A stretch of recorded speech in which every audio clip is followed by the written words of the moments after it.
pour défendre le continent corps et âme. Aujourd'hui, quelle est notre responsabilité face à cela? Et que je me dis que si le mal est orchestré en haut, au niveau endogène, amna ñenn ñoo xamné ñom ñoo porter par exemple ce mal pour pouvoir maintenir les gens dans l'obscurantisme. Et que il est temps la jeunesse africaine que la jeunesse africaine puisse prendre ses responsabilités. Le thème je l'ai mis en haut. Thème bi mu ngi fofu, on va parler de la polémique par rapport à que ndax ñun suñu ay priorité aujourd'hui c'est de faire cette amalgame autour des confréries, ou bien le thème, ou bien l'essence, c'est de se préoccuper sur les véritables problèmes des Sénégalais et des Africains en général. C'est ça le véritable thème d'aujourd'hui. Et que je l'ai mis en haut. On va attendre un peu que les gens puissent venir et on va en discuter de la façon la plus lucide possible, de la façon la plus laborieuse, mais aussi de la façon la plus ludique. Pour que tu aies pour connaître bo déggee maanaam ci suñu waxee ñu mën a changer paradigme, parce qu'on doit changer de paradigme, on doit changer les termes du débat. En fait dañu war a dem ci beneen conception boo xam ne waratuñu nekk ci ay querelle de borne fontaine comme j'ai souvent l'habitude de le dire. Aujourd'hui par rapport à la polémique bi nga xam ne on le voit un peu partout autour du net, je pourrais dire en quelque sorte ndax man li ma gëm war na maa mën a tënk par rapport ak suma ay engagement politique. Ndax man li ma gëm, parce que la croyance elle relève de l'ordre de l'intime, ça dépasse même de l'ordre du privé. Ndax li nga xam ne dama ko gëm daf maa war a mën a tënk ci li choix bi nga xam ne moom laay def. Ndax dama war a déglu tey kenn koo xam ne daf may gëmloo ni li ma gëm moom moo may tardel pour que ma mën a affranchir mën a porter le destin du continent. Je pense que ni c'est le moment d'en parler. Et aussi est-ce normal ñu bëgg a jël yenn dérive quelques tierces personnes di ko mettre à l'actif d'une personne boo xam ne yëgut tinut ay préoccupations am leneen la. C'est bien, c'est très important qu'on en parle et il faudrait qu'on en parle davantage, parce que tey Afrique, j'ai l'impression que ni on n'a pas eu la possibilité d'apprendre de notre passé suffisamment, et que moom moo tax yenn genre débat yi nit ñu bari di ci perdre temps. Ñu bari aussi di ko instrumentaliser à des fins vraiment malhonnêtes pour maintenir davantage les gens dans l'obscurantisme. C'est-à-dire que tey dañu Afrique dafa dund ay moments yu pénibles. Je pourrais même dire c'était des moments sombres de l'histoire. Ñu tolloon ci benn paradigme boo xam ne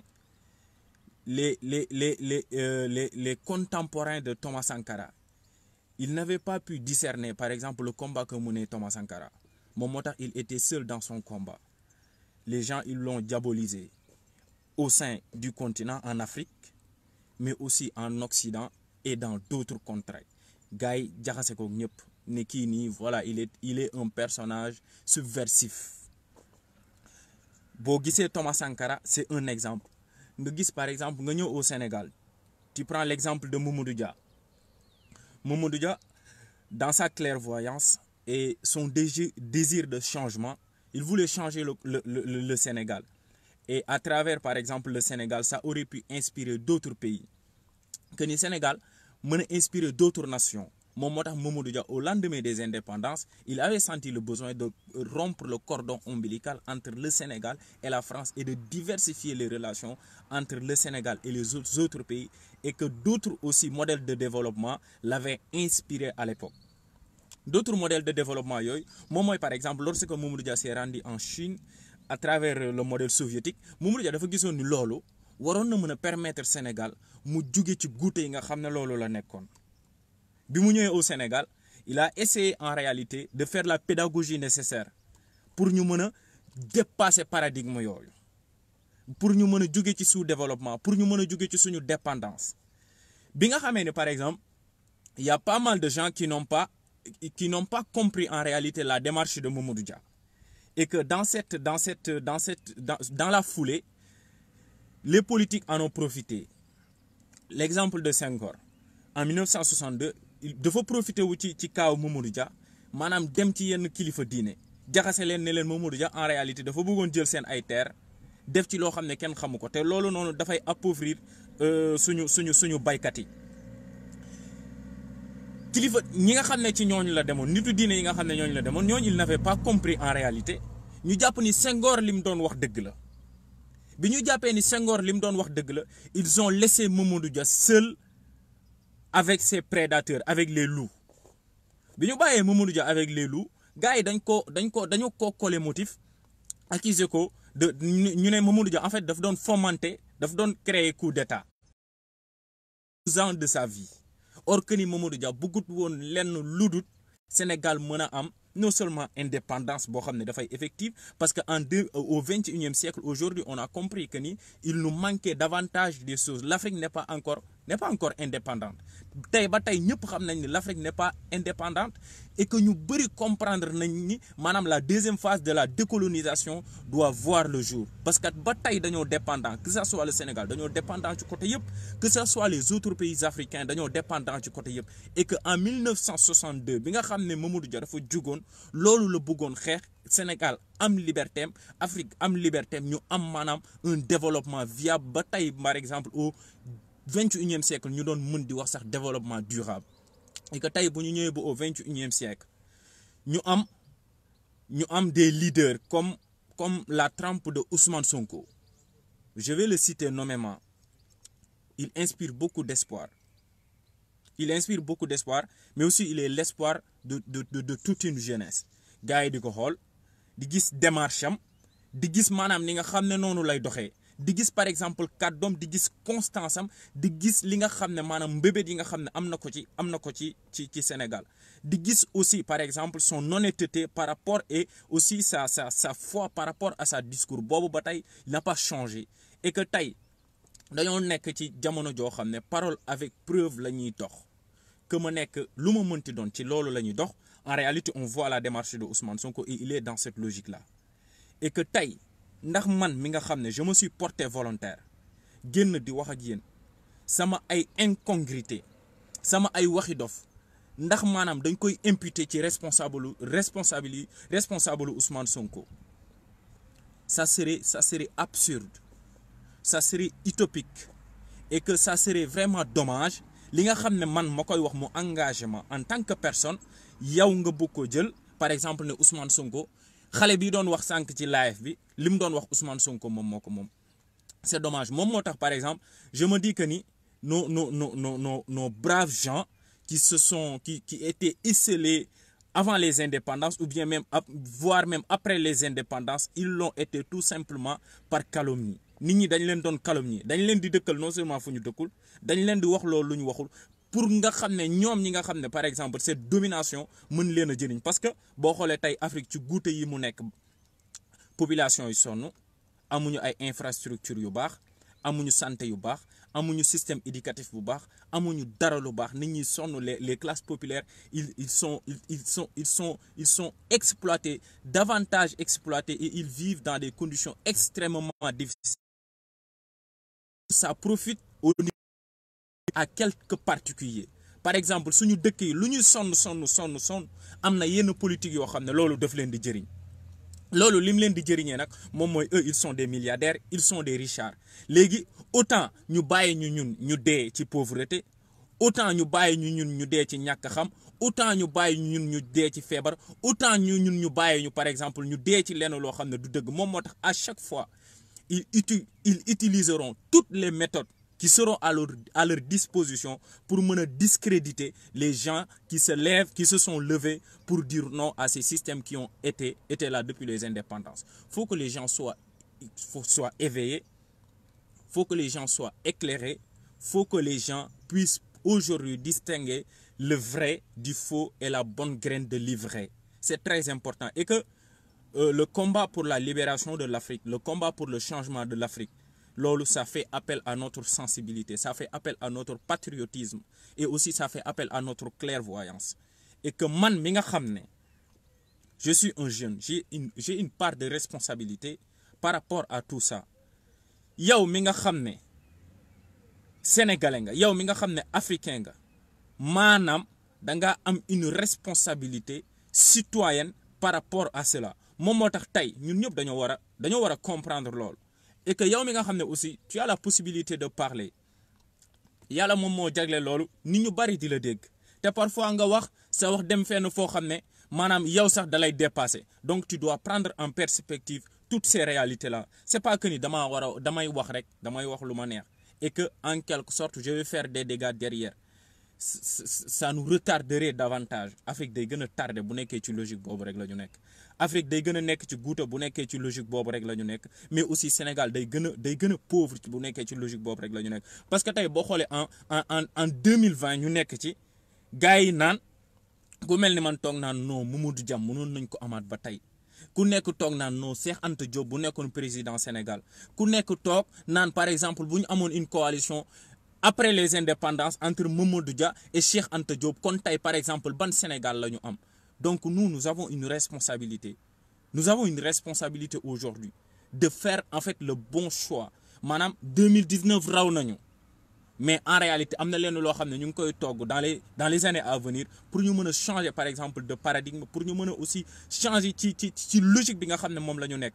Kon war nañoo am benn clairvoyance boo xam ne daf ñuy dimbali ñu dépasser yenn querelle de borne fontaine yi, daf ñuy dimbali aussi ñu mën a dépasser yenn tolluwaay ay nit jóge fële wax leen loo xam ne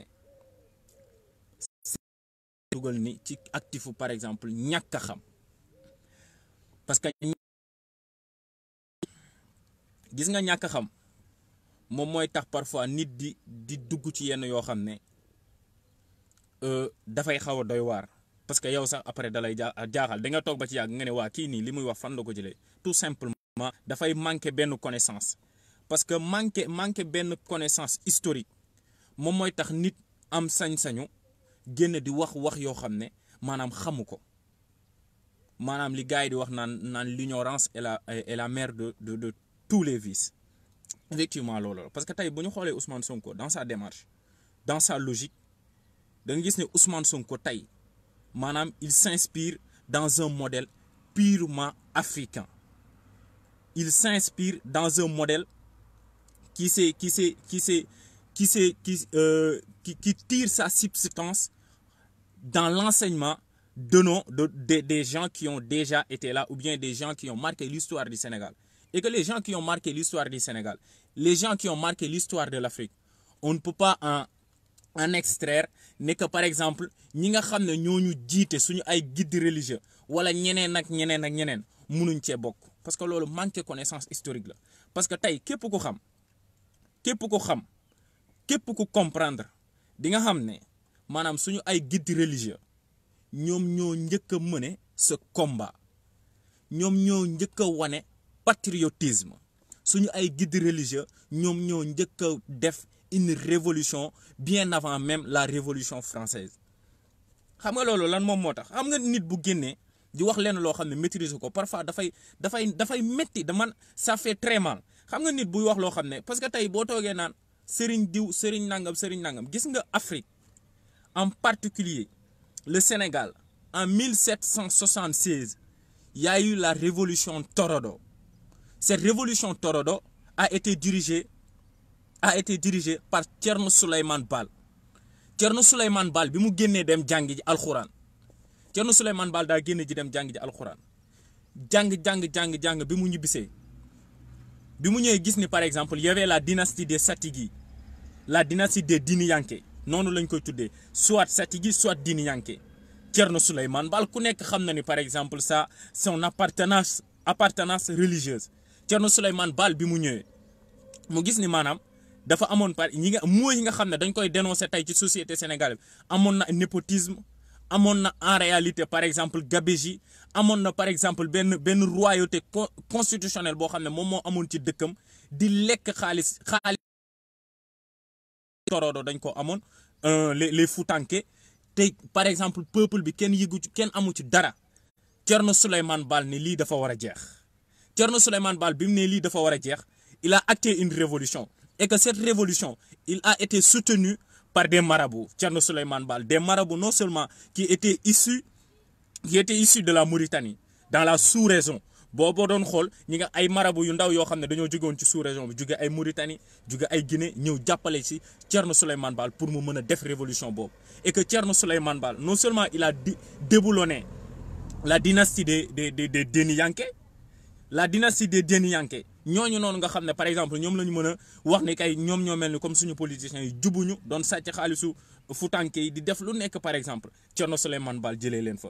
bi mu jugee ci noonu mu dem ci les morts ils étaient des maghrébins te dañ doon imposer par exemple les futanke ba ay impôts yoo xam ne pare da doon ruiner le peuple daf doon ruiner le peuple torodo. En réalité Thierno Souleymane Baal xeex ak ñoom ba repousser les morts. Gis nga 90 ans avant l'abolition de l'esclavage aux États-Unis on a aboli l'esclavage dans le royaume futanké en 1776. boo leen fàttaliko la révolution française qui est aujourd'hui considérée comme une référence en termes de révolution et aussi en termes de changement, en termes de rupture, la révolution torodo moom moo ko jiitu parce que la révolution française c'est en 1789, or la révolution torodo c'est en 1776, bien avant même la première constitution américaine. Donc en réalité tey nit bu taxawee naan non sëriñ yi ñoo tardeel Sénégal c'est tout simplement on va mettre cela à l'actif de l'ignorance.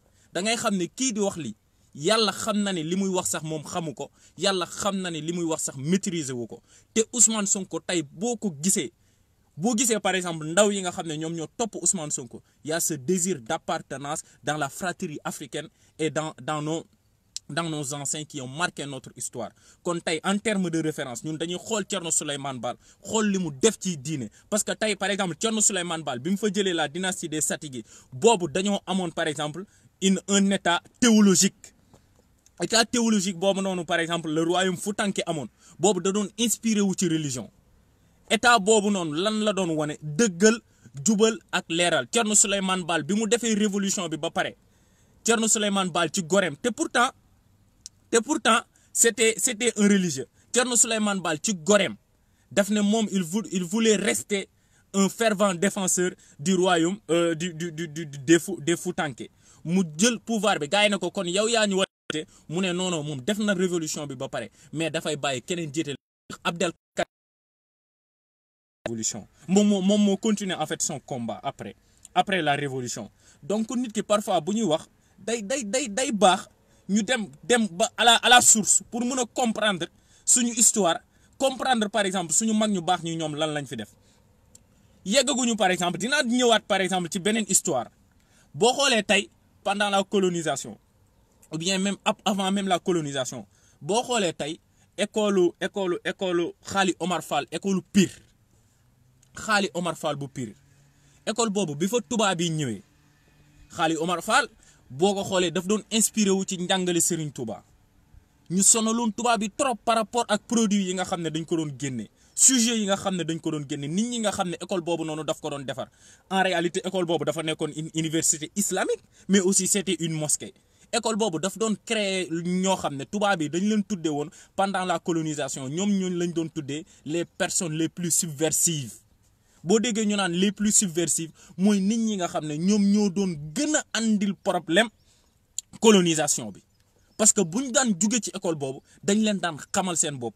parce que buñ daan jugee ci école Xaali Omar Fall bi dañ leen daan gëmloo njàngale Serigne Touba parce que buñ daan jugee ci école boobu dañ doon xam ne par exemple nit warul tënk nit par exemple ci domaine boobu moom moo tax par exemple école Xaali Omar Fall bi amee woon noonu doole. kon parfois dafay baax ñu xam ne par exemple ñun ñi nga xam ne ñoom ñoo ñu jiite ñi nga xam ne par exemple ñun ci ñooñu la ñuy inspiré wu ñooñu wanewuñu woon lu dul dëggal ñooñu wanewul woon lu dul jubal. wanewuñu woon lu dul leeral te Ousmane Sonko tey ci loolu la toog ci ñooñu lay xool kon par exemple incompréhension de quelques-uns ou bien ignorance su quelques-uns bu mu tax ñu bëgg a jël benn responsabilité di ko teg ci ndodd koo xam ne yëgut tinut te ki nga xam ne moom ngay teg ci ndoddam sax kooku li ngay wax loolu rek la gëm te loolu rek la doyloo. parce que tey boo xoolaatee boo jugee ci loolu da ngay xool maanaam ci yoonu Serigne Touba. boo xoolee vers les années 1922 waa Makka waa Madinatul Munawwara dañoo amoon problème bu mag a mag parce que boobu noonu am na ñenn ñoo xam ne dañoo ñëwoon pour assiéger en réalité Madinatul Munawwara boobu waa Madinatul Munawwara ils ont fait appel à Cheikh Ahmadou Bamba biñ ko woowee à travers des correspondances yoo xam ne imam yi ñoom ñoo ko bindoon pour mu ñëw dimbali leen par exemple spirituellement mais financièrement. Serigne Touba en réalité il a fait tout il leur a accordé une aide financière mais spirituellement il a été à leur côté parce que ku nekk tey xam na ni par exemple cet humanisme boo xam ne dafa nekkoon ci Serigne Touba.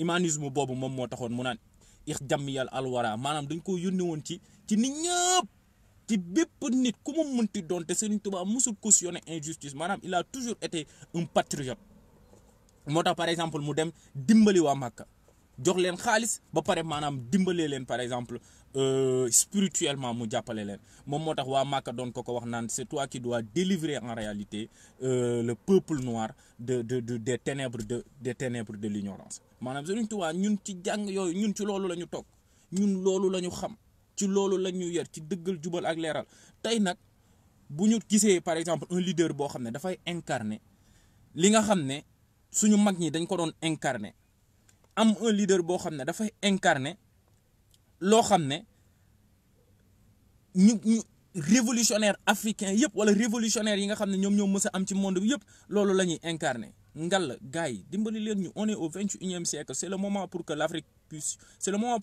change dañu soxla tey Afrique mu changer et que am na yenn yoo xam ne jarul bàyyi xel non seulement jarul bàyyi xel mais jarul déglu mais jarul sax ñu ci attardé wu di ci sonn parce que daf ñuy tardel man je pense que ni ceux qui mènent ce combat aujourd'hui sont animés de bonne foi mais am na yenn yoo xam ne am na sujet yoo xam ne wax dëgg neex yàlla celui qui voudrait faire œuvre utile loolu du sujet boo xam ne da nga ciy dugg naan lii da nga ciy dugg naan laa da nga ciy dugg naan lee loolu ce sont des sujets ce sont des réalités du ma ne sax ce sont des sujets ce sont des réalités yoo xam ne dafa yàgg exister ñun on est issu de la société sénégalaise en particulier en général dans la société africaine dañoo am suñu ay réalités dañoo am loo xam ne dañ koo gëm dañoo am loo xam ne dañ koo fonk dañoo am nenn noo xam ne noonu la ñuy doxee léegi li nga xamee ne dafa am li nga xam ne nag moom moo tax ñu am li ñu gëm am loo xam ne dañ ko fonk am loo xam ne noonu la ñuy doxee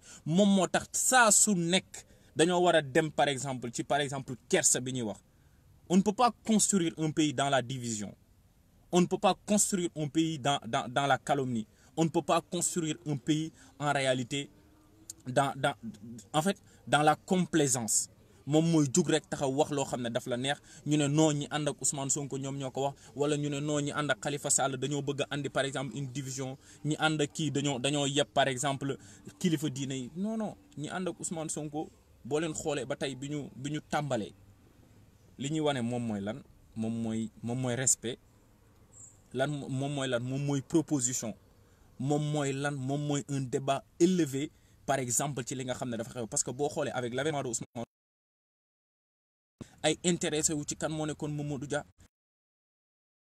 Anta Diop intéressé wu ci kan moo nekkoon Thomas Sankara yàlla ak avènement wu Ousmane Sonko moom moo tax yooyu maanaam sens patriotique boobu noonu mën a yeewu ci ñun ñëpp kon loolu tey ñëpp a war a taxaw jàpp ci pour mu mën a aboutir parce que tey en réalité changement bi nga xam ne nit ñi dañ ko bëgg bu aboutiré loolu suñu njëriñ la changement bi nga xam ne dañ ko bëgg bu aboutiré loolu njëriñu Afrique la changement bi nga xam ne dañ ko bëgg loolu bu aboutiré loolu njëriñu Sénégal la kon am na ay détails yoo xam ne defut lu dul yóbbu nit ñi ci beneen débat boo xam ne moom mooy débat boo xam ne amut njëriñ et que débat bi nga xam ne moom moo ëpp njëriñ tey moom mooy nan la ñuy xool ba am ay hôpitaux yoo xam ne nit ñi bu ñu feebaree dañuy faju nan la ñuy xool ba dans ce pays ay affaire corruption jóge fi nan la ñuy xoolee ba dans ce pays ñu am par exemple un secteur industriel boo xam ne dafa am doole nan la ñuy def ba am par exemple une indépendance économique nan la ñuy def ba par exemple suñu dépendance bi nga xam ne tey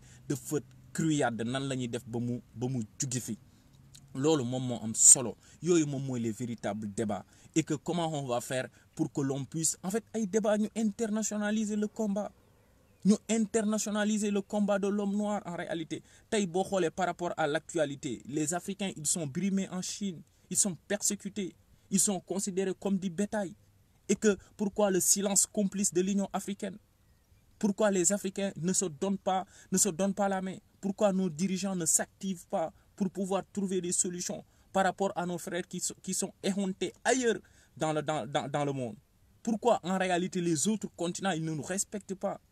Pourquoi l'Union africaine, pourquoi nos dirigeants, ils ne font pas la croix et la bannière pour qu'on puisse nous respecter lorsqu'on se rend dans d'autres pays, dans d'autres continents, et que les nations puissent nous considérer à dignité égale? Regardez ce qui se passe aujourd'hui en Chine. Ce sont les véritables débats. Ce sont des débats de dignité de l'homme noir. Ce sont des débats purement panafricains. En fait, ce sont les véritables débats qu'il faut poser. C'est ces genres de débats-là qu'il faut poser sur la place publique. Et qu'on nous épargne sur les querelles de borne-fontaine. Des débats qui n'ont en réalité aucune forme d'utilité. Des débats qui n'ont aucune forme d'utilité. Moi, j'ai mes convictions, j'ai mes croyances. Je crois en une religion, je crois en une confrérie. Ça m'engage. Ça, c'est ma personne. À côté, je suis un Sénégalais. À côté, je suis un patriote. Je fais la distinction entre les deux hémisphères. Ça relève de l'ordre de l'intime. C'est ma conviction. C'est mes croyances. Ça relève de... Côté, j'ai un devoir envers mon...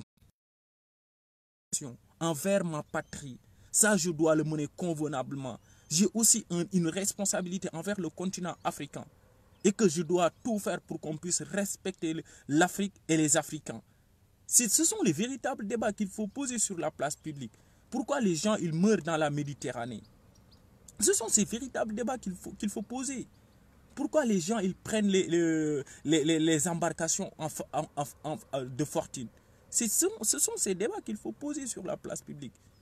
Trouver des solutions à la jeunesse africaine pour qu'ils puissent avoir du boulot, pour qu'ils puissent rester en Afrique, travailler là-bas et qu'ils aient en réalité des conditions de vie meilleures, que les autres nations puissent nous respecter et que l'Union africaine puisse servir à quelque chose. Quand des Africains sont traités comme des esclaves en Libye et que nos dirigeants se taisent, ce sont ces véritables débats qu'il faut poser sur la place publique. Et que pas des débats de religion ou bien des débats de confrérie. Ça ne nous mènera nulle part. Moi, je ne vois pas l'intérêt. Ce sont ces débats, ces questions de dignité. Pourquoi on persécute nos frères en Chine et que les activistes sénégalais n'en parlent pas? S'ils ne sont pas au courant, ils doivent s'informer sur ces questions-là, sur ces paradigmes-là, sur ces questions éminemment panafricaines. Ce sont ces débats-là. Aujourd'hui, on est au 21e siècle. Et que la charte fondamentale des Nations Unies doit protéger tout le monde. Que nous soyons blancs, que nous soyons jaunes, que nous soyons noirs ou oranges. Et que les Africains, ils ne sont pas au-dessus des hommes. Les Africains, ils ont la même dignité que les autres nations. Ce sont ces débats qu'il faut porter. Et, étant donné que nos dirigeants n'ont pas le courage de porter ces débats-là sur le plan international, n'ont pas le courage en réalité de nous représenter là où nous n'avons pas la possibilité d'accès. Ce sont ces débats-là qu'il faut porter. Il ne faut pas être là à heurter la croyance des gens. Il ne faut pas être là à heurter la foi des gens. La foi, elle est personnelle. C'est ça le véritable débat. C'est ça le véritable combat qu'il faut mener. Le véritable combat qu'il faut mener, c'est acter en réalité la deuxième phase de la décolonisation du continent. Que nous puissions être en réalité des nations libres, des nations qui vont connaître une effervescence économique, des nations qui vont changer radicalement de paradigme. Nos activistes, ils doivent être aujourd'hui des iconoclastes. Ils doivent rompre avec les luttes qu'on avait connues dans le passé. C'est ça qui est important. Moi, je pense que le véritable débat, c'est dans ce sens-là. Il ne faudrait pas faire un amalgame ou bien et que l'on puisse comprendre que dans toute association ou bien dans tout regroupement d'individus, il y a des brebis galeuses. Et que Ousmane Sonko, aujourd'hui, son combat, il est noble. Et nous devons tout faire pour le pousser afin qu'il puisse échelonner et arriver à ses fins. Et que le peuple soit assez mature pour qu'on puisse changer aujourd'hui la situation calamiteuse du Sénégal. Au Sénégal, les gens, ils souffrent. La population, elle est paupérisée. Les gens, ils ne mangent plus à leur faim. Les jeunes, ils n'ont plus de perspective d'avenir. Les femmes, ils vivent dans des conditions exécrables, extraordinaires, extrêmement difficiles. Les gens, ils n'arrivent... En fait, quand tu es dans un pays où tu n'arrives même pas à te soigner quand tu es malade. Dans un pays où l'on voit que les femmes accouchent dans des charrettes. C'est ça, c'est ce qui se passe dans nos pays. Ce sont les véritables combats qu'il faut porter. Ce sont les véritables combats qu'il faut porter à mon sens. Moi, je pense fondamentalement que, en réalité, que nous devons aider Ousmane Sonko dans ce sens-là. C'est-à-dire amener le maximum de Sénégalais à ce qu'ils puissent comprendre aujourd'hui que Ousmane Sonko, il n'est que la face visible de l'iceberg. Ousmane Sonko, il n'a pas le monopole en réalité du patriotisme.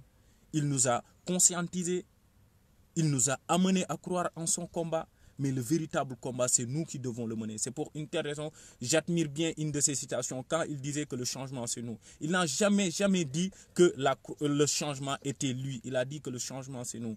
Donc moi, aujourd'hui, je m'identifie dans le combat de Ousmane Sonko. Je m'identifie dans ses idées. C'est très très important. Il faudrait que nous puissions aller dans ce sens-là. Et que ces gens, et que je voudrais préciser aussi une chose. Non, en fait, il faut que les gens soient de bonne foi. Tay nit mënul génn wax lu ko neex kilifa diine Pastef génn rompre ak waxi kooku ñu naan ñoom naan ay Pastef dafa waroon wane solidarité par rapport à ces activistes. Je sais pas leur combat.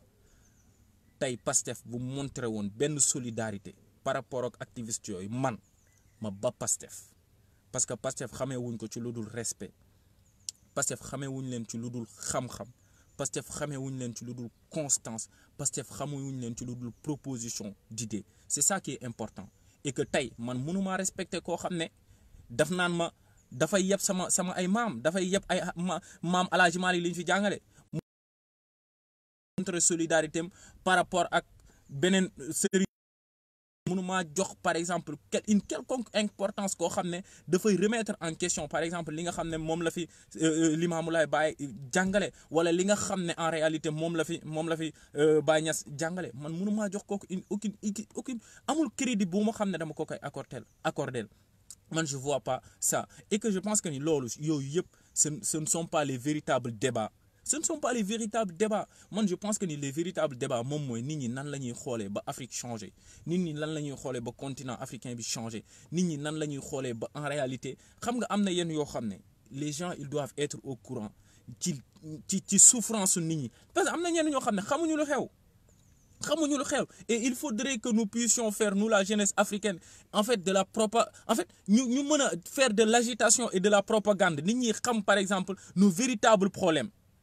Loolu moom moo am solo ñu joxante en fait joxante doole quoi nit ñi mën a xam par exemple lan mooy le véritable problème parce que mënuñoo en fait tey quand tu vois Barthélémy Dias ce qu'il est en train de faire quand je vois ses publications li nga xam ne daf koy def mais nga ne ñun politiquement am ñenn ñoo xam ne yeneen politique yoo xam ne lu bon a bon rek la ñuy def non mais je te jure da nga naan suñu politiciens yi dañ ñu yëpp et que ñun Afrique mën na changer. Barthélémy Dias lan la mën a def te maire bi nekk Guédiawaye mënu ko def c'est quelque part il y a un problème donc d'une part l'autre c'est un bosseur mais l'autre le dernier il est en train de bouffer l'argent du contribuable Barthélémy Dias lan la mën a def te maire Grand Dakar waru ko mën a def lan la mën a def te maire waa Sam Notaire waru ko mën a def lan la mën a def te beneen maire waru ko mën a def et que ils ont les mêmes prérogatives ils ont les mêmes possibilités. Lan la waa Rwanda mën a am te Sénégal mënuñ ko am mais quelque part il y a un problème tu vois que d'une part il y a la volonté de changement et d'autre part il y a aucune volonté de changement. S'il y a une volonté ça se limite uniquement en fait pour que certaines personnes s'enrichissent au détriment de la masse. C'est uniquement cette volonté qu'ils ont nos dirigeants.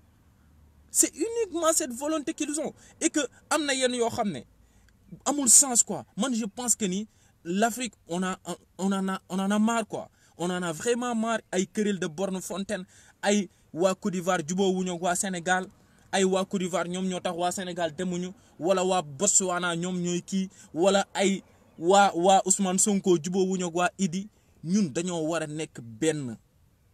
Dañoo war a nekk benn que mu nekk waa Ousmane Sonko que mu nekk waa Idrissa Seck waa Malick Gakou xam nga Thomas Sankara il avait coutume de dire que ni la révolution bi nga xam ne daf ko doon wax la révolution burkinabé elle permettra à chacun de se faire tey kenn gënul nekk sénégalais keneen nous sommes tous des sénégalais et que par exemple kenn gënul nekk patriote ki nga xam ne dafa gëm li nga xam ne moom mooy patriotisme te daf ciy dox.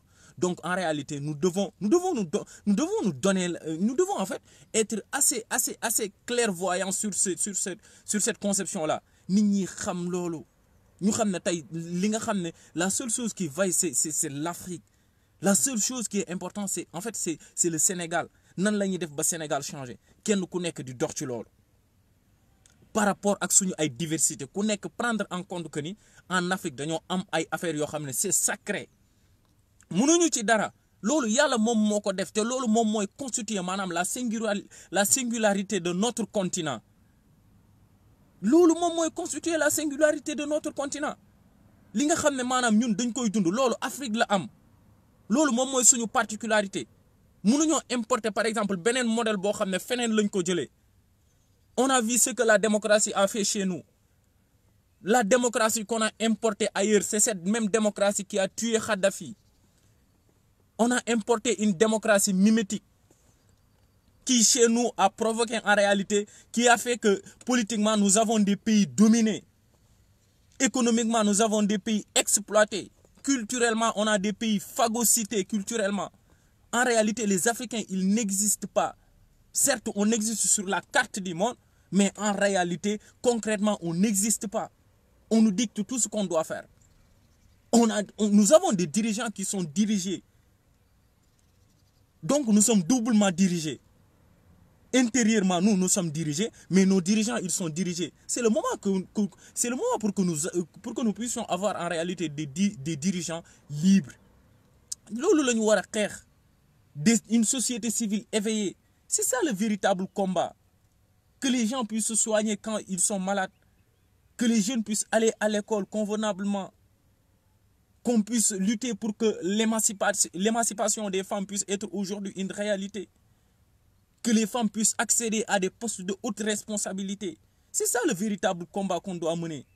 Changer fondamentalement en réalité l'Afrique en miniature. C'est le véritable combat qu'il faut mener. Il y a pas mal de sujets qu'il faut aborder.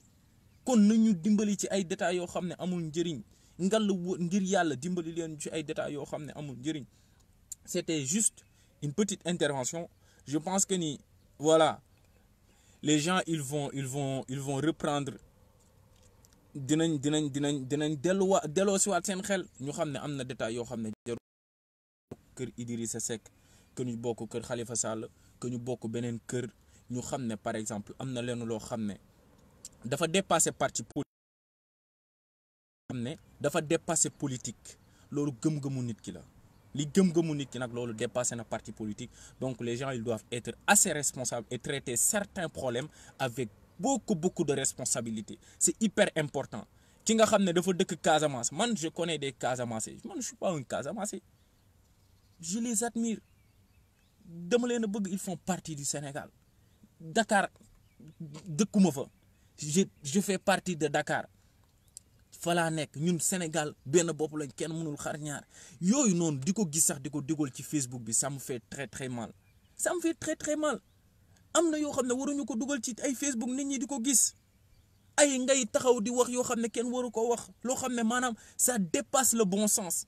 Je me dis ces gens qui font là ils ne jouissent pas de toutes leurs facultés mentales. Ils ne veulent pas que l'Afrique change un jour. Parce que depuis les indépendances, on a été ligoté par ces gens-là. Quelque part, madame, au-delà de la responsabilité de nos hommes politiques, nos citoyens aussi sont responsables. Parce que c'est eux qui véhiculent certains messages qui heurtent la conscience des gens. Certains messages qui maintiennent les gens dans l'obscurantisme. Certains messages qui n'éveillent pas la conscience des gens. Et qu'aujourd'hui, on devrait travailler dans ce sens-là pour que les gens puissent être éveillés, les gens puissent être conscients. Les gens puissent faire l'état des lieux de la situation du continent africain. C'est ça aujourd'hui le véritable combat qu'il faut mener. Avoir une société civile avisée, prête à changer le destin du continent. C'est ça le véritable combat qu'il faut mener. Mais il ne faut pas être là à amener des gens vers des extrémités qui pourraient être vraiment pénibles et périlleuses pour le continent africain et le Sénégal en particulier. Et que précisément au Sénégal, nous avons pas mal de choses qui entrent en perspective, qui sont au-delà de la politique. Au-delà de la politique, nous avons des réalités fondamentales qu'il faudrait préciser et qu'il faudrait vraiment respecter. Fondamentalement, il faut le comprendre ainsi. Et qu'aujourd'hui, moi, je pense que tous les Africains, ils devraient se lever pour dire en réalité non à ce qui se passe en Chine. Parce qu'en Chine, ils sont en train de nous tuer. Ils sont en train de nous déshonorer. Ils sont en train de nous traiter en réalité comme des sous-hommes. C'est ça qu'il faudrait dire. Se lever pour dire à Macky Sall, tu es quelqu'un d'important dans le continent africain, tu dois te lever pour dire non à ce qui se passe en Chine. Tu dois aujourd'hui directement convoquer par exemple l'ambassadeur qui représente la Chine chez nous pour lui parler avec beaucoup de responsabilité, parce que les Africains, ils ne sont pas des sous-hommes, ils ne sont pas des esclaves. Ainsi, ce sont ces combats qu'il faut porter. L'Union africaine, elle sert à quoi? Elle sert à quoi? Quand on nous brutalise, quand on nous traite comme des esclaves, et qu'elle adopte la loi de l'omerta, qu'elle ne parle pas. On n'a jamais vu un Africain, ou on n'a jamais vu un Américain qui a été autant brutalisé ailleurs et que ses dirigeants ne parlent pas. Et que nous, les Africains, quand on nous brutalise, quand on nous fait des choses inhumaines, nos dirigeants, ils sont là, ils ne parlent pas. Ce sont ces véritables débats. Aujourd'hui, ce sont les peuples qui peuvent construire leur nation. Aucun politique ne le fera à notre place. Les politiques, ils ne sont là, les politiciens africains, les politicards même, ne sont pas des politiciens. Ce sont des politicards. Ces gens-là, ils ne feront absolument rien pour nous. C'est à nous donc aujourd'hui de prendre nos responsabilités, d'être assez vigilants. On doit être vigilant sur certaines choses. Ne pas entrer dans des détails. Ne pas entrer dans des débats qui pourraient rendre caduc notre changement. En fait, c'est ça. Ce sont des débats qui nous ramèneraient au Moyen-Âge. Aujourd'hui, le véritable débat, c'est ça. C'est le débat sur le pétrole. C'est le débat sur le terrorisme au Mali. C'est le débat sur le zircon. C'est le débat en réalité sur la gabegie, sur la mauvaise gouvernance, sur l'enrichissement de la classe politique à n'en plus finir. Au moment où le peuple... En fait, c'est ça. Au moment où le peuple, il souffre. Au moment où le peuple, il est infantilisé. Ce sont les véritables débats. Ce sont les véritables questions qu'il faut poser. La souffrance des populations. La détresse des jeunes. Les jeunes qui vont comme ça embrasser la mort. Sans aucune crainte dans la Méditerranée. On le voit dans la vie de tous les jours. Souvent des amis m'appellent pour me dire que là, je n'ai pas le choix, frère, je vais prendre la Méditerranée. Mais ce sont sur ces fléaux-là qu'on doit parler. Ce sont ces débats de société qu'il faut aborder. Et des questions qui sont éminemment sociales. Des questions qui touchent la jeunesse africaine. Et que l'Afrique, en réalité, elle a une jeunesse titanesque. Quelque part, on nous dit, en réalité, notre jeunesse, elle est un handicap. Mais par ailleurs, on voit qu'en réalité, cette jeunesse, elle pourrait amener l'Afrique à un véritable développement. Mais c'est ça qu'il faut dire. Et que, en fait, le fils d'un ministre ou bien le fils d'un président, il n'est pas aussi méritant que moi. Il doit avoir les mêmes possibilités que moi. Il doit avoir, en réalité, je dois avoir la possibilité d'aller dans des universités prestigieuses, comme a le fils de Macky Sall.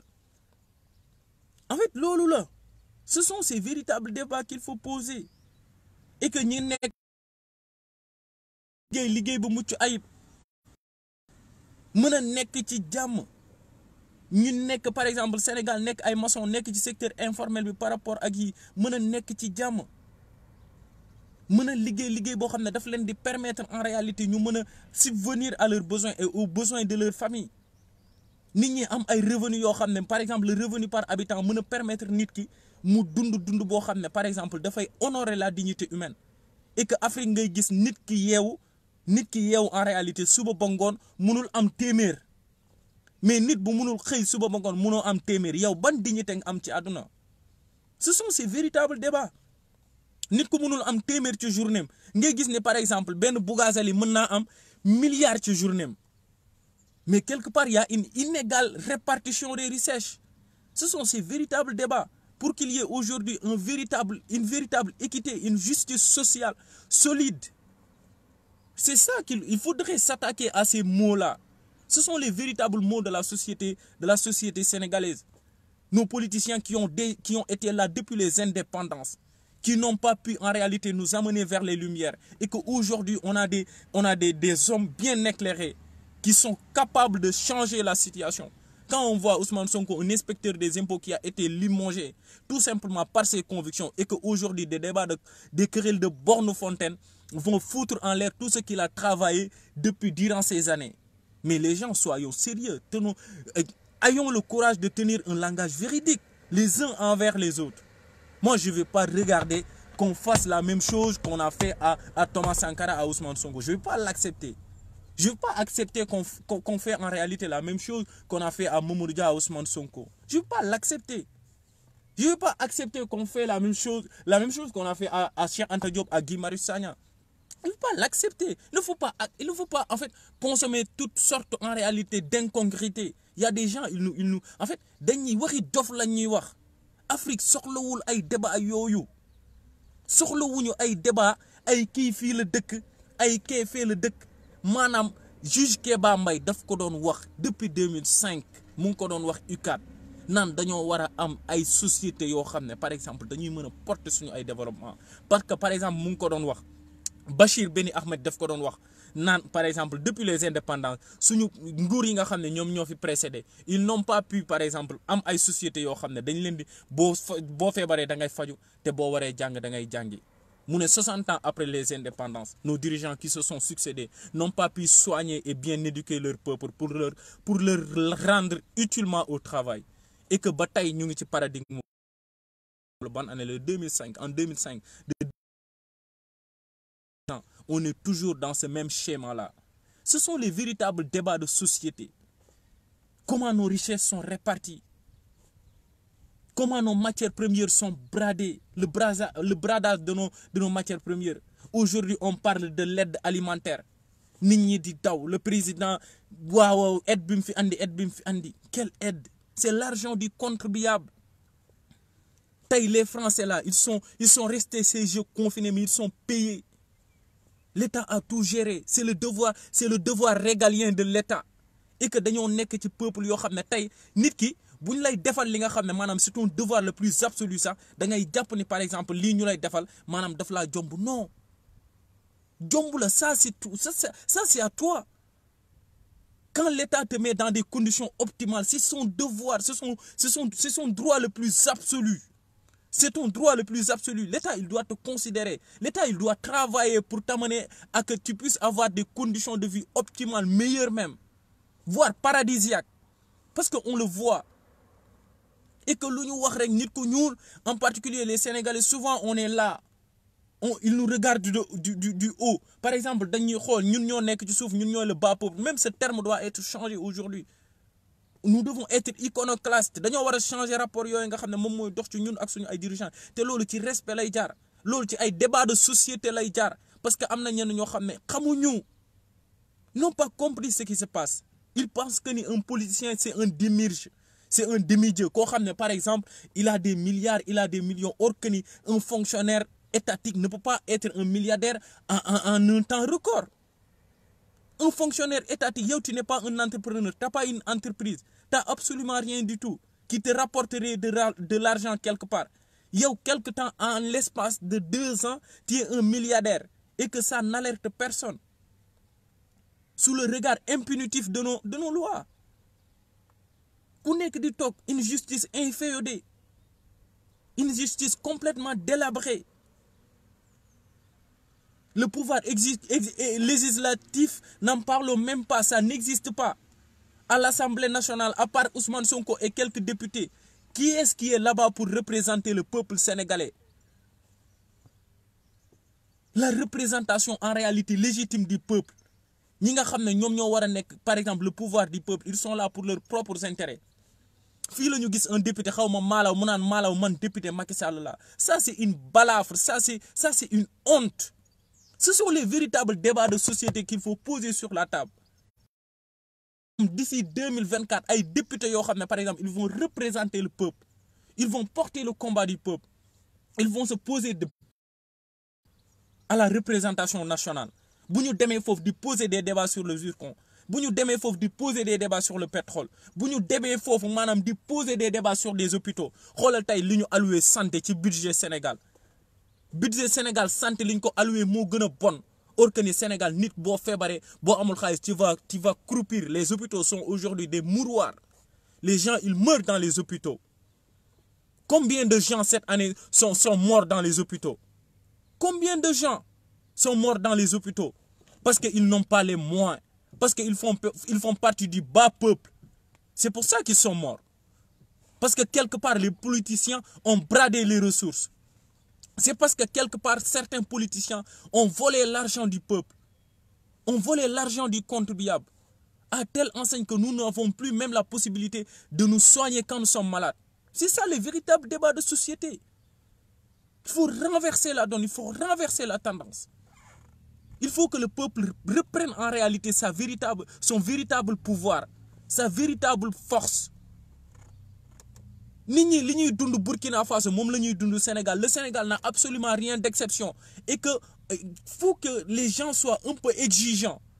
Tey bu ñu toogee ñu ñuy jox par exemple benn ceeb benn lii non mais ça on peut l'avoir. On devait l'avoir normalement. Tey bu ñu toogee par exemple gis ni par suñu pauvreté loolu kese la. Suñu politiciens yoo xam ne dañuy sàcc. Suñu politiciens yoo xam ne dañuy sonal.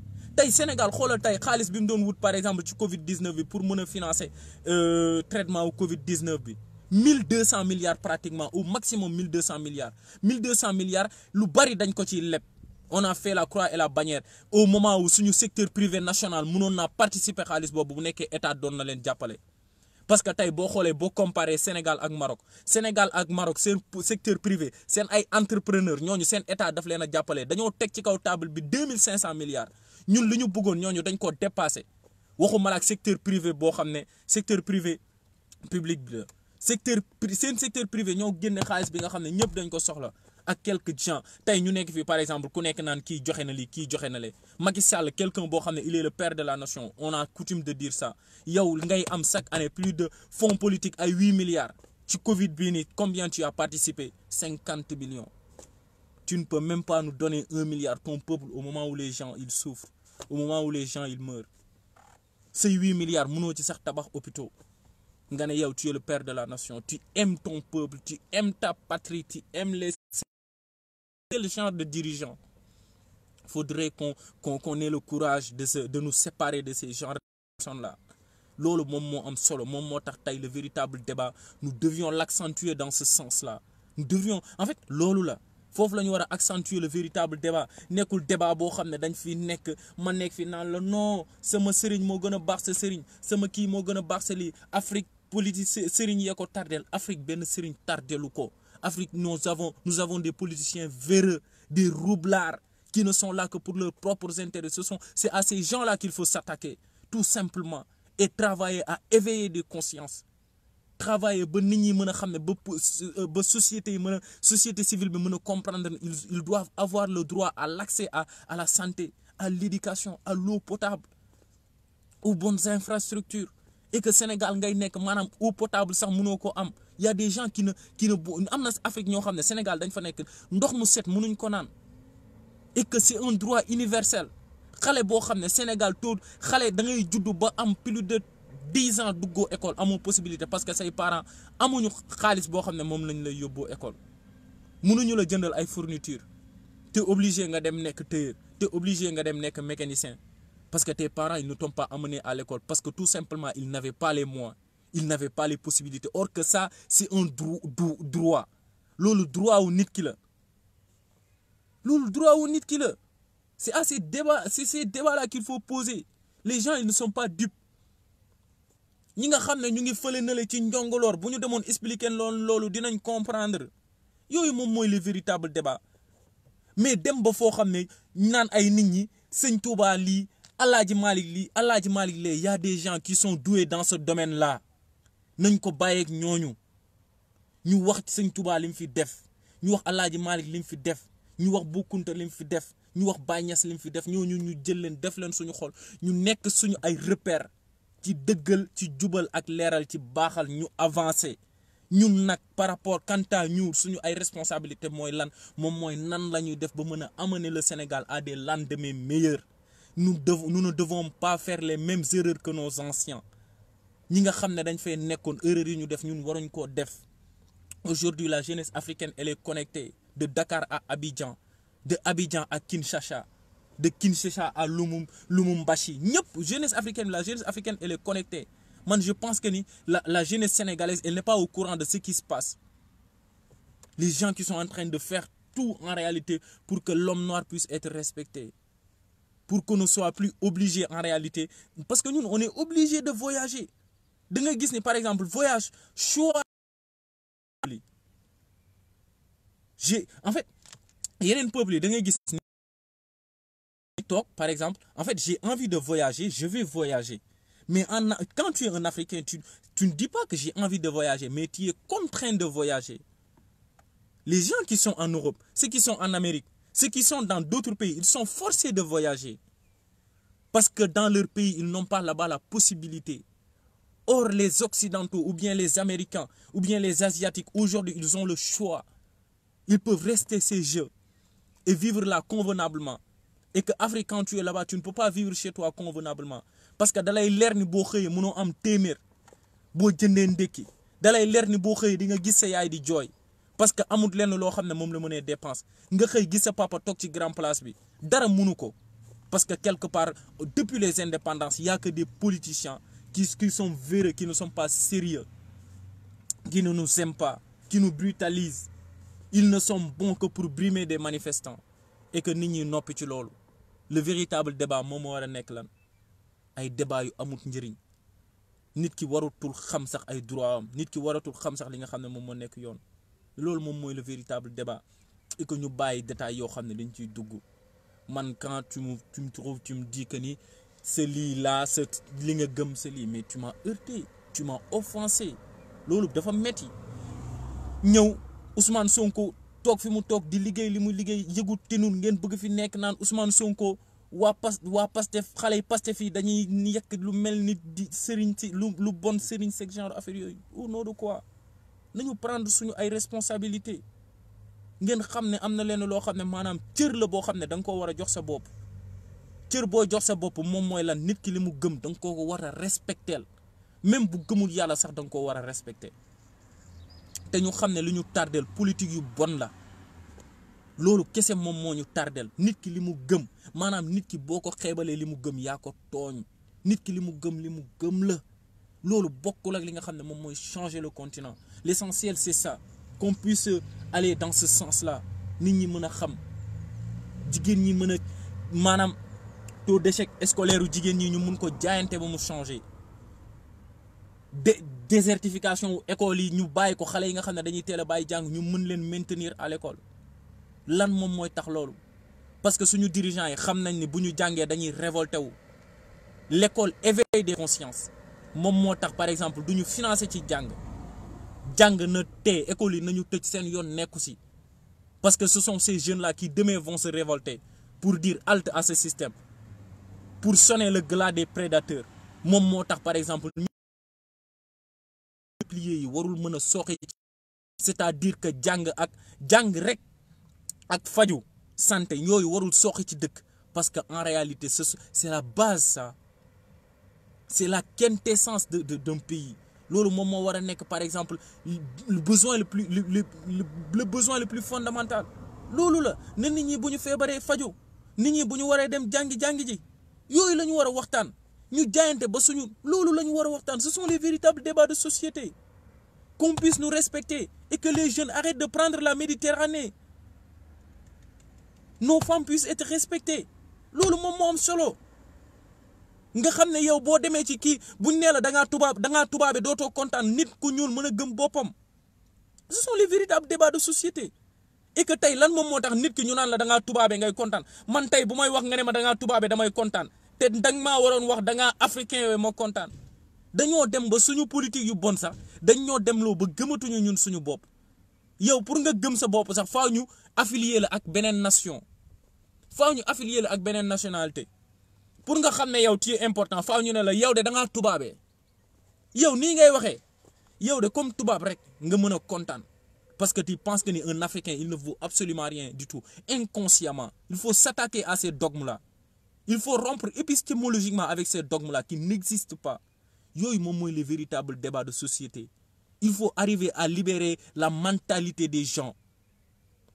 Loolu moom mooy les véritables débats. Libérer la mentalité des gens, ce n'est pas offenser les gens. Ce n'est pas ça. En fait, il faut couper le mal à la racine. Loolu la, le mal à la racine, ce sont nos hommes politiques qui ne nous respectent pas. Loolu la, c'est tout simplement ça. En fait, li may wax ni y a pas un débat de personne. Boo xam ne daf ci nekk que ni damaa bëgg Macky Sall wala damaa bëgg Ousmane Sonko wala damaa bëgg lee. C'est objectif. Li may wax loolu la point barre. Loo xam ne dafa nekk nga koy dem di ko gis. Thomas Sankara bu bonoon duñ ko rey. Lumumba bu bonoon duñ ko rey. Mounier au Cameroun bu bonoon duñ ko rey. Sylvanus Olympio bu bonoon duñ leen rey. Mais ñan lañ fi bàyyi les valets de la France-Afrique ñooñu lañ fi bàyyi. Ils sont là que pour leurs propres intérêts. Le mal est orchestré en haut. Mais quelque part chez nous, il y a des gens qui coopèrent, qui brattent nos ressources au détriment du contribuable.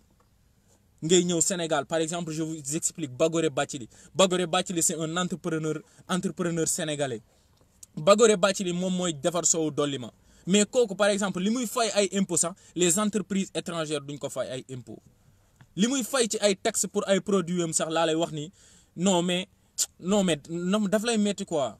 Ay entreprises étrangères duñ ko fay ñu ne suñu homme politique yi par exemple ñoom à nous hisser vers l'avant. Mais faut qu'on arrête. Les gars, réveillez-vous. Et que ceux qui ont la possibilité aujourd'hui de parler ñiy génn di wax nañu dimbali ngir yàlla ñun dañu sonn depuis les indépendances ñu ngi nii bu ñu xëyee di gis suñu yaay di jooy bu ñu xëyee di gis suñu jigéen ñi di gën a sonn bu ñu xëyee di gis suñu papa yi amuñu lu ñu def bu ñu xëyee di gis suñu mag ñi di jaay seen sax bopp am na ñoo xam ne ils se vendent parce que en réalité ils sont acculés par la pauvreté.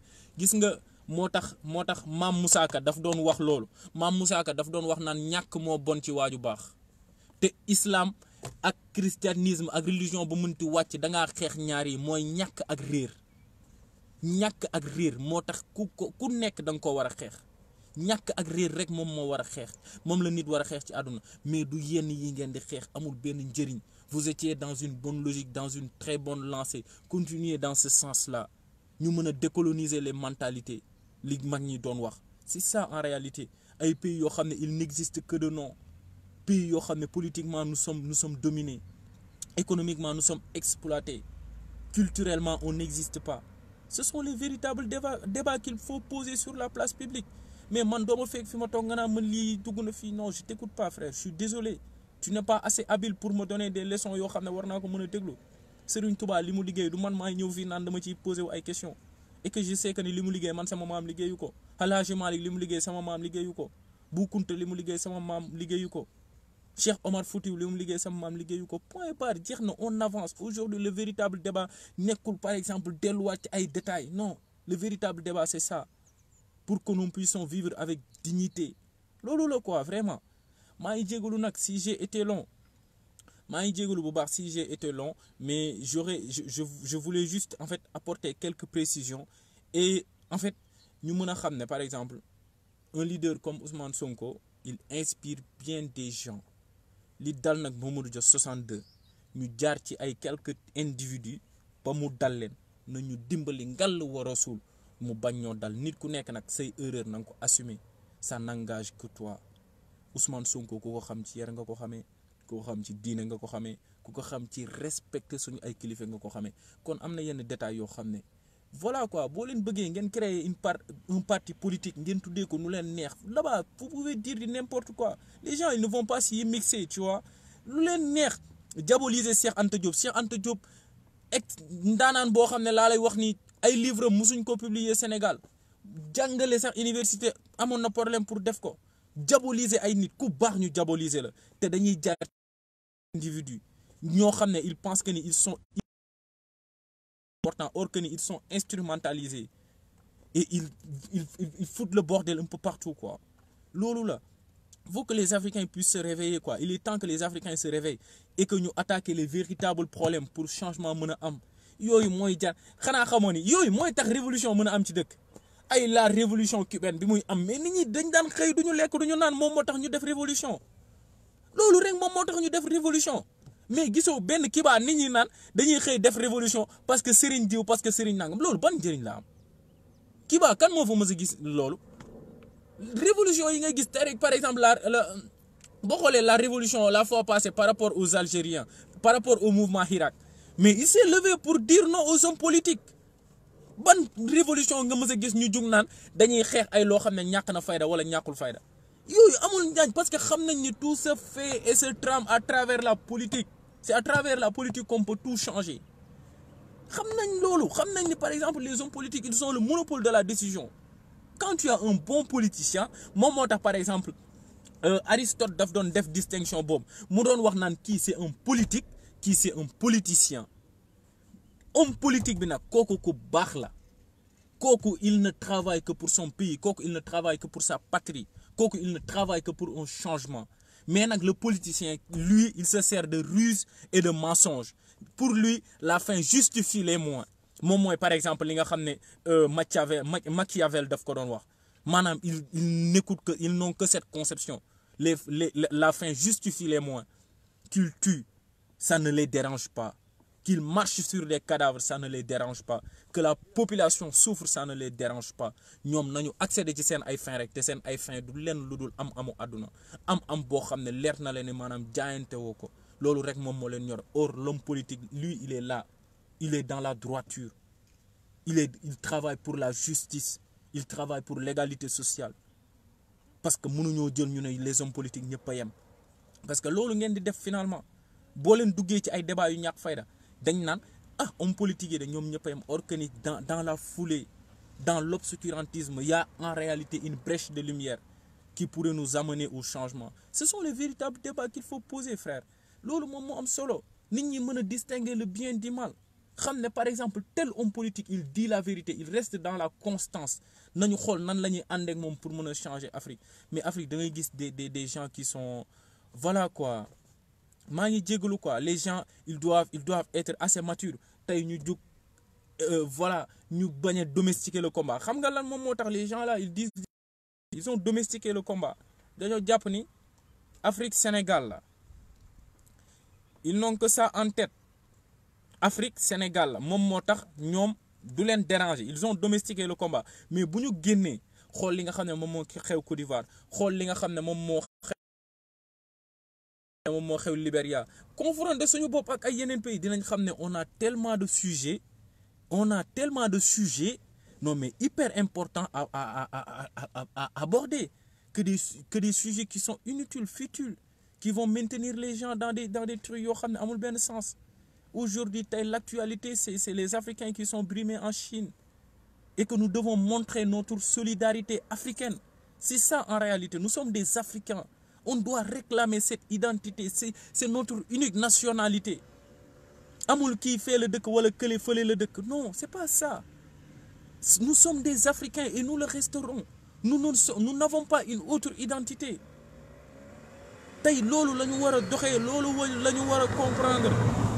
C'est ça qui est important et que ñu wax ci yooyu noonu pour que les autres nationalités puissent nous accorder du respect puissent nous traiter à dignité et à mémoire égale et que loolu noonu balaa muy am faaw suñu ay dirigeants respecté ñu et que ñoom bu ñu demee ñu bañ di courber les di dem di gis occidentaux yi di sëgg ñu ñëw ñu lay tapoter sur le joug ngay kontaan un jeune di la tapoter sur le joug non tu te fais respecter.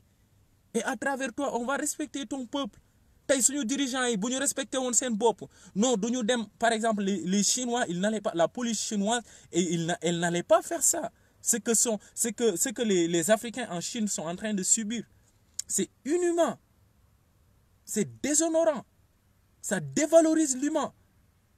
On doit voir derrière ces Africains-là qu'ils sont des hommes comme tous les autres hommes. Ils méritent respect et considération. Lan moom moo tax c'est tout simplement ça et que dirigeants yu baax la ñu war a am rek pour ñu mën a dem bu ñu toog ak chinois yi xam ne ñii nii dañ leen war a respecter c'est tout simplement ces combats là c'est à travers cette lutte là qu'on pourra espérer un jour une souveraineté une véritable indépendance et un véritable développement. Tey yeneen nations yi ñu ngi ci ay développement durable ñoom changé na ñoom ñu ngi ci ay développement durable ñun nekkaguñu sax ci phase embryonnaire croissance xoolal tey on nous parlait en 2017 de l'autosuffisance alimentaire Macky Sall loolu la waxoon en 2017 on allait atteindre l'autosuffisance alimentaire démb ngay gis ñu ngi importer loo xam ne ci ceeb amuñu sax ceeb bu ñuy lekk ba mu doy sax ñun amuñ ko ñun mënuñoo defaral sax bopp ceeb bi ñuy lekk. On doit être souverain ce sont les véritables. dañoo jàpp ni lépp rek dañ ko war a jëlee ci biti pour nga sol dàll sax doo sol dàllu ngaay dàll bi ngay sol maanaam Europe la wala jógee yëre pour yow balaa muy baax rek maanaam il faut travailler à décoloniser d'abord les mentalités yow jàpp nga ni dàll bi nga war a sol pour mu baax rek faaw mu jóge tugal or que ni par exemple am na ñoo xam ne ñu ngi Sénégal di defar ay dàll yoo xam ne ñoo gën dàll yu jóge tugal.